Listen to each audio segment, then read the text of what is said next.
Well, thank you very much. We have some people that have captivated the attention of the whole world, not just our country, the whole world, and they're very brave, and there was a lot of rocket under them. I never saw anything like that.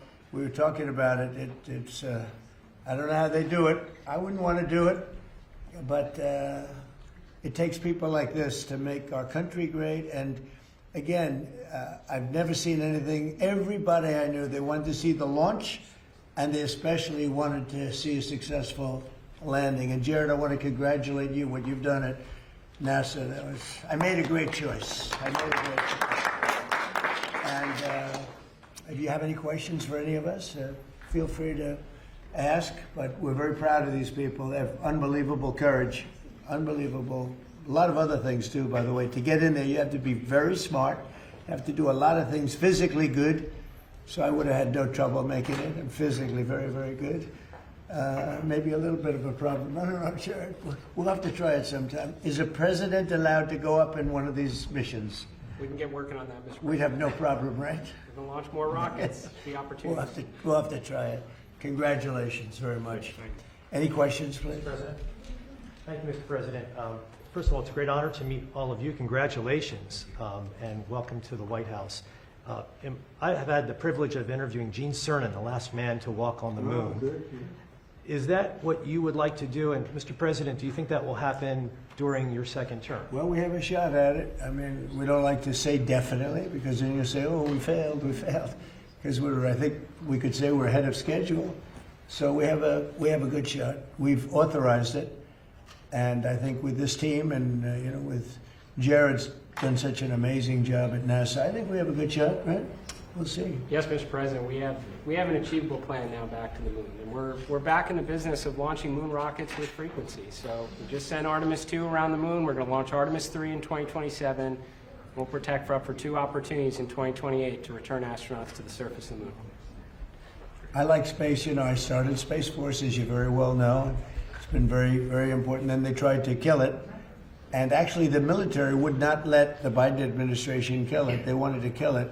And it's going to turn out to be one of our most important things. I think it'll turn out to be one of the most important things they did. First, on the topic of space, do you have an update on the UFO files and when we're going to be seeing those? Well, I think we're going to be releasing as much as we can in the near future. For some reason, and I guess it's just a reason that's been in the minds of people for a long time, that is they want to find out about the UFOs. And anything having to do with UFO or related material, and we're going to be releasing a lot of things that we have, and I think some of it's going to be very interesting to people. I've interviewed people, my first term primarily, but I interviewed some pilots, very solid people, and they said they saw things that you wouldn't believe. So you're going to be reading about it. Yes. Sir, you spoke to Vladimir Putin not too long ago. You spoke to Vladimir Putin not too long ago. Did you talk to him about today? About progress in the space area, and what else did you talk to him about? I didn't talk about space. No, I talked about Ukraine, and I talked a little bit about Iran. I talked about a few different subjects, mostly about Ukraine, and we had a very good conversation. I think we're going to come up with a solution relatively quickly, I hope. What does he want? I think you'd like to see a solution, I can tell you, and that's good. What involvement does he want to have in the Iran situation? He told me he'd like to be involved with the enrichment if he can help us get it. I said I'd much rather have you be involved with ending the war with Ukraine. To me, that would be more important, because we're gonna have that. Look, we're not going to let Iran have a nuclear weapon. And we've knocked out their Navy, we've knocked out their Air Force, we've knocked out their anti-aircraft, everything, apparatus, everything they have, their radar, they have very little left. And they have some missiles, a small percentage. They have a small percentage of missile-making facilities. We knocked out about 80% of them. The rest could come very quickly if we don't make a deal. They're not going to have a nuclear weapon. They know it. And just about everybody else does. And so we talked about that a little bit.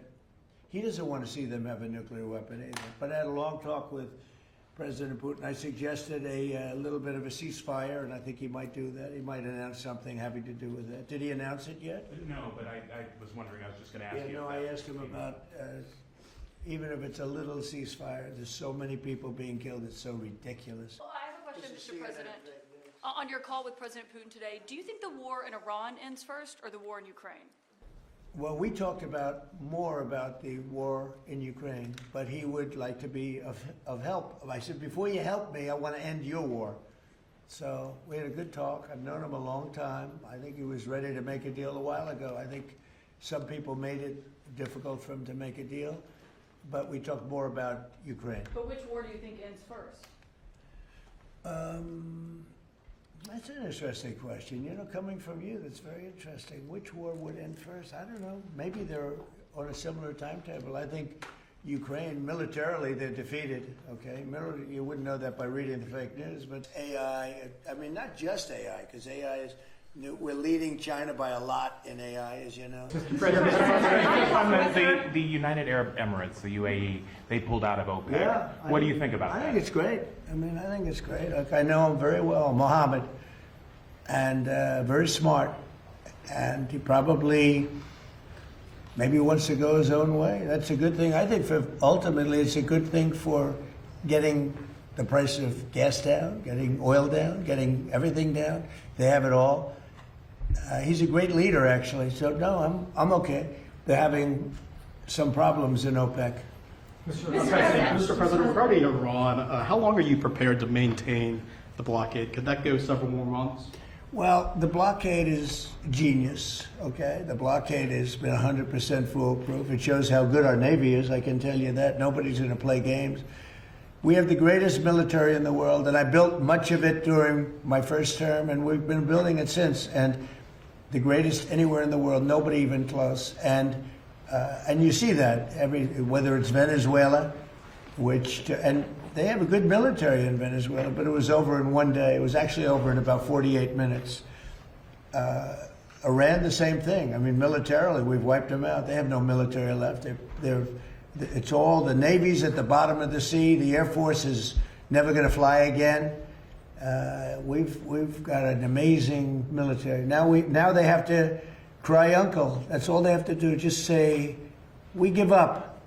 We give up. Economic fury and the blockade get Iran to nuclear talks fast enough, or do you think another wave of strikes will be necessary? I don't know. It depends. We have talks. We're having talks with them now, and we're not flying anymore with 18-hour flights every time we want to see a piece of paper. We're doing it telephonically, and it's very nice. I make a call, or I have my people make a call, and you know the answer. I always like face-to-face. I consider it better. But when you have to fly 18 hours every time you want to have a meeting, and you know what the meeting's all about, and you know they're going to give you a piece of paper that you don't like before you even leave, it's ridiculous. They've come a long way. The question is whether or not they're going to go far enough. So at this moment, there will never be a deal unless they agree that there will be no nuclear weapons. This morning, we were talking about how busy you were this morning. James Comey was in court. He self-surrendered. He's now been charged a second time.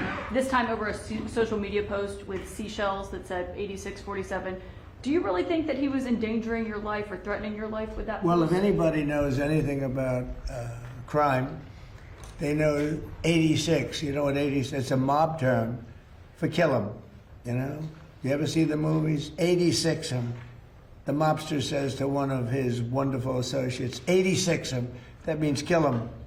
It's, I think of it as a mob term. I don't know. People think of it as something having to do with disappearing, but the mob uses that term to say when they want to kill somebody, they say 86, the son of a gun.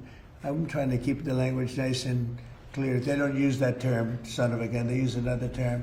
But that's a mob term for kill 'em. Yeah. But do you really think your life was in danger? Probably. I don't know. You know, based on what I'm seeing out there, yeah. The people like Comey have created tremendous danger, I think, for politicians and others. Comey is a dirty cop. He's a very dirty cop. He cheated on the elections. He tried to help Hillary Clinton, as you know. He dismissed a lot of things that he should have proceeded with. That I wasn't involved, but he should have proceeded with. No, he's a dirty cop. He's a crooked man, yeah. Mr. President.